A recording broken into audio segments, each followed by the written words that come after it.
Welcome back to Celebrity Radio. It's Alex Belfield talking to some of my favourite people and some of the world's biggest stars. And we've got one for you today, live from Las Vegas. Jen Kirkman is the lady who's coming to the Soho Theatre. She'll be there for 6 nights from the 16th of November, and she joins us on the phone now. How you doing? I'm great, thank you, Alex. That was a very sweet intro. So what is it about me you don't like? I leave Las Vegas on the 24th of October, you fly in. I leave New York yesterday, and you fly in today. What is it about me that you don't want to meet me in person? I'm intimidated by you. I am afraid if we meet, it'll be too powerful. The chemistry might just be overwhelming, and your lady urges might just be overtaken by my man sausage. What do you think? I think that's what it is, and I just don't, I have to focus on my show coming up, and you really can't distract me like this. So. Just to paint a picture, I am ginger, slightly chubby, and there's not much downstairs, so you're not missing that much, Jen, to be perfectly honest with you. Well, then you know what? Somehow feel you'll have had better offers, but never mind. I got to know about you through the Chelsea Handler show, Chelsea Lately, and I watched that show every night. It was compelling for many of the wrong reasons, but you really shone in it, and you've got such great appeal. I love the fact you've got an acid tongue, but you're so charming with it. Well, that's nice. Well, thank you. I would never have said that about myself. There is, though. There's a great warmth about you, and I think that's how people like you get away with it. I love the Joan Rivers, the Kathy Griffins, the Lisa Lampanellis, yourself. Feisty women who've got something to say. I'm not really that bothered about listening about relationship dramas and periods. That doesn't turn me on. This is going to suck because I do a lot of material about relationships, but not just romantic ones. Every relationship we have in our life, whether it's family or friends that are driving us crazy, that kind of thing. But I'm telling you, you might like one of my jokes that's about my period. You might. It's just about what an idiot I am and that I'm getting older. Yeah, well, but otherwise, I know what you mean. We all have that in common. I don't like hearing about people's marriages for some, even though that's all I talk about is relationship stuff. But I think in a way that I'm an idiot and it's enjoyable. It's not like, you know what I mean? I don't try to take other people down. The thing is, you've got a punchline. I like that about you. So many comedians today just seem to go on and waffle. You do know where you're going with it, and it's so beautifully crafted. I wonder how long it took you to feel that comfortable on stage, because you make it look easy, and it's not. No, and I think, well, I always say every comic is kind of mental, so we're always comfortable on stage, I think. Most of us who do it were comfortable when we shouldn't have been, when we were so terrible that we should not have been comfortable at all, and then you earn your comfortability much later. So I think I was always comfortable getting up on stage, and then, I don't know, probably, I've been doing it 18 years, probably the 10th year, I started to realize, oh, this is where I should put a punchline, and my style is kind of conversational, but I can still have punchlines in it, and this is how it should be done. Once you start practicing a lot, and in America we call it going on the road, and, going around and doing it an hour a night, it just starts to become second nature. But sadly, I was always comfortable even when I was admittedly terrible. You were just in Las Vegas last weekend. They do this thing on a Saturday night called Lipshtick, which is fantastic, with all these wonderful, fabulous female comedians who some nail it and some don't. It's tough, Vegas, isn't it? Because half the audience are drunk and half of them just want to go to sleep because it's the first time they've sat down in days. Oh my God, by the way, I did this show last weekend with another comedian from Chelsea Lately named Fortune Feimster, who's brilliant and she's great. There was a man asleep in the front row, just passed out snoring. But the good news is when you're in Vegas, you don't take it personally because you understand that he hasn't been asleep in a day and that it's not personal. But he came up to us after the show and hugged us. Oh, I loved it. We're like, you were sleeping. Yeah. But yeah, Vegas is tough because it's like you don't really know why anyone is in that room. It could be because they just lost a slot machine and they need to cool out for a minute.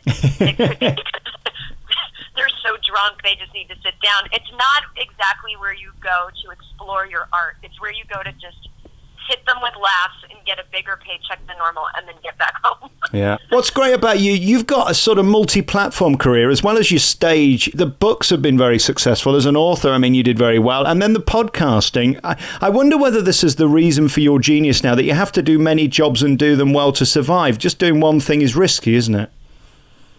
Yeah, doing one thing is risky because it's so hard to get, even if something like Twitter, which I love, but if I posted, hey, everybody, whatever, I'm coming to town, most people would miss it. It's like you have to do a lot of things so that you can grab the attention of some people here and there. And, I bet that people who read my books may not even know that I do stand-up. Some people that loved my Netflix special have no idea I wrote a book. And so I'm not trying to hit everyone from all angles. My hope was that everyone likes everything I do.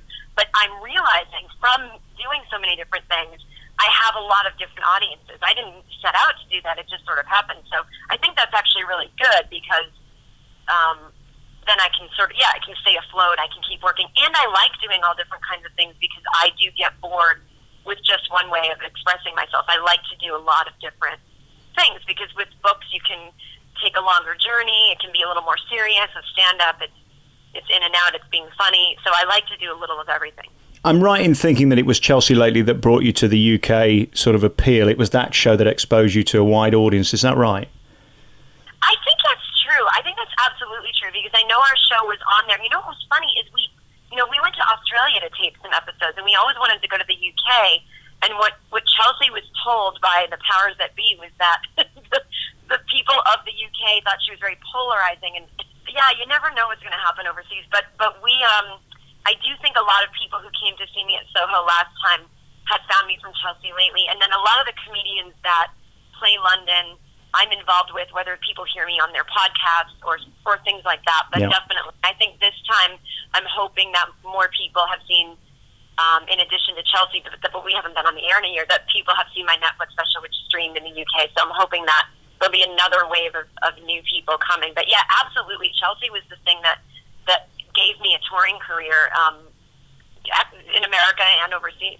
I don't know why she gave up that show. It seemed to me she got very big very quick. I heard her on Howard Stern sort of ranting and raving as how bored she was. And I get that doing a show every day like a radio show can be laborious and monotonous, but we sort of miss her. When's she coming back? She seems to have disappeared. She's been working on a project with Netflix, but it's not going to be, I don't think, so much the same as Chelsea Lately, and I don't think it'll be comedic. I think she wants to, she's a smart girl, and I think I think it pained her. We're all very sensitive creatures. I think it pained her that she had to talk about celebrities, even though I don't think anybody watching thought she was stupid, but it just started to bother her after so many years, and I think she wanted to talk about the things that she cared about, and I don't think the E! Network really wanted her to divert from the celebrity thing. So I think now her new show will be probably a little smarter, but I'm not really sure. I know they're still figuring it out. She always had a contempt, though, for celebrity. That's what we kept telling her. We're like, no, we love that. People love that about you. But I think she just wanted to,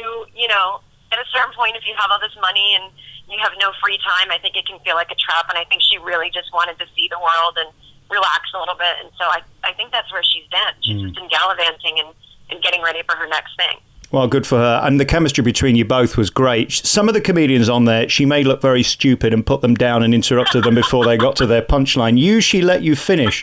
Why was that? Just because you were mates and she thought you were funny? Well, I think because I wrote for her on the show and I was her employee and also a friend in real life. And I think she was, we're very different in a lot of ways. I think she was probably amused by what I might say because she might not thought about things that way, and I think she just got a kick out of me. I think other people, I don't know if this reference will be lost in the UK or not, but when Richard Simmons would come on David Letterman, and just the whole point of it was just for David Letterman to make fun of him until he cried. I think Chelsea deliberately had that relationship with a lot of the comedians, and they were in on it too. So, I don't think they would have come back if they were really upset, but that was kind of, I think, what she was going for with some people, which is the joke is I am never letting you speak because, she, for some reason, it could be what you're wearing that day. It could be anything. If she finds you ridiculous that day. It is interesting in this country, we don't have as many hard women in comedy as you do, like the Lisa Lampanellis, as I say, and the Joan Rivers, who we miss dreadfully, although Joan was popular here. I mean, some comedians have come across. Sarah Silverman tried playing the Apollo and died on her arse and had to leave stage early. I mean, there is a risk coming across here. How do you know that your stuff travels? Do you just make it about the human being opposed to sort of topical stuff or celebrity stuff? Yeah, for my act, I really don't talk much about celebrities unless, the first 5 minutes of my act is always a little improvised based on whatever happens to me that day or something crazy is happening in the news. So there'll always be a little bit of topical, but mostly I just talk about me and the way, dumb things that happen to me walking around in the world or, getting older or getting divorced or my family. I just talk about sort of the human experience, but I found that went well in Dublin, where people were yelling, "You should have made your marriage work." That's what they were heckling at me. Very Catholic heckling. Well, they mean well. Like, they might have a point. And I talk a lot about how I don't have kids, and I think that resonates with a lot of women. But last time I was in London, people seem to really like it, but I noticed that they're very polite. Like the laughing is not, people aren't rolling over laughing, they're listening. And then later they come up to you and they say, "That was brilliant, I loved it." And I was like, you need to laugh louder. No, Jen, we laugh on the inside. I know it's not very helpful to you, but we... No, it's not. And so, but everyone knows that, and all the comedians tell each other, like, don't think you're bombing. Just, if they'll let you know if they hate you, but if they're just a little quiet, it might mean they like you. So it's tough, but I think if you talk about the human experience, people anywhere can relate, but then different cultures respond to it. I think sometimes laughing too loud means, oh, I've experienced that, and a lot of cultures are more polite than America, and they don't want. Talking of which, you mentioned that you're not married with a husband and you do have a lot of time by yourself and no children. Have you ever Googled yourself on YouTube to see your most popular clip? No. Well, I have. I know what it is. I bet it's the masturbation clip, right? Yes, female masturbation. Can we call it lady tickling? Because that's much more civilized for this type of radio show. Lady tickling. And also, I don't even know why I never called it female masturbation. Someone else might be. But I have to say that bit that's on YouTube is so old. It's such a much funnier bit now, but whatever. I suspect the guys that were Googling that were not hoping for a female comedian to be talking about it. That is true. They're probably like, when do her clothes come off? I think you should call all of your bits by different sexual actions just to get to the top of YouTube. I think it's marvellous. I'm just gonna call it love. Yeah, like just live nude women. You could do a new bit about pearl necklace, something like that. I'll leave it with you. I've had bachelor parties, like I don't know what they call them in the UK, but men who are getting married and going out for one last night with their stag do's, we call it. Coming to my comedy shows, and I'm like, I'm not taking my clothes off. You know, this is want to go. You know, you're in a different. Go somewhere else. But yeah, that is a popular bit. Well, people are dirty birds. Yeah, God bless them. And, well, you've got to do things to get through these cold winter nights. And very finally, before they cut us off, being a female comedian, being beautiful and talented, what's it like on the road? Because these clubs are pretty seedy and dark and miserable. There's a lot of travelling for very little performing. Is it a miserable life? Are you crying on the inside? No, I love it. Well, I am in a level now where I get to pick and choose where I play. So I play really top-line comedy clubs. I play theaters. I play... wherever I want, basically, and my fans are amazing. A lot of them are men, and they're not, being creeps, and I really don't have any negative experiences as a woman, with the exception of I might have to have extra security walk me back to the hotel. Things that, like, in the world, being a woman affect you, or cab drivers that hit on me. But otherwise, audiences are amazing. The club owners aren't creeps. It's truly not as dark as people think it is. I think especially because I kind of have a name for myself, so I don't have to play the grosser places. But no, thank God, because I wouldn't do it otherwise. How would an ugly guy like me get a date with you? I don't know. I mean, I've dated ugly guys, but I'm sort of seeing someone now, so I think... Wait a minute. You could have denied I'm ugly. Come on, that wasn't very nice. You were agreeing with me. No, but... That was your cue to deny it. I have no idea what you look like, but I am not the type of girl who thinks that George Clooney and John Hamm are handsome, if that helps anybody out there. Oh, so it gives all munters like me hope. That's what you're saying. Yeah, I'm more of like an androgynous kind of David Bowie kind of looking guy. So I really think that, there's hope for a lot of people. Listen, I think you're tremendously talented. Thank you very much for talking to me today. I'm so sorry I missed you in Vegas. I was so hoping to see it, but my plane unfortunately took off at 9 and you didn't start till 9. So it was either you or getting to New York, and New York won, unfortunately. Jen Kirkman is coming to the UK for 6 nights from the 16th of November. I can't wait to see you at the Soho Theatre there for 6 nights, 16th of November. You can find out more by going to her website, putting Jen Kirkman into Google, and it'll either come up with female masturbation or her website. Jen, lovely to talk to you. You too. Thank you so much, Alex.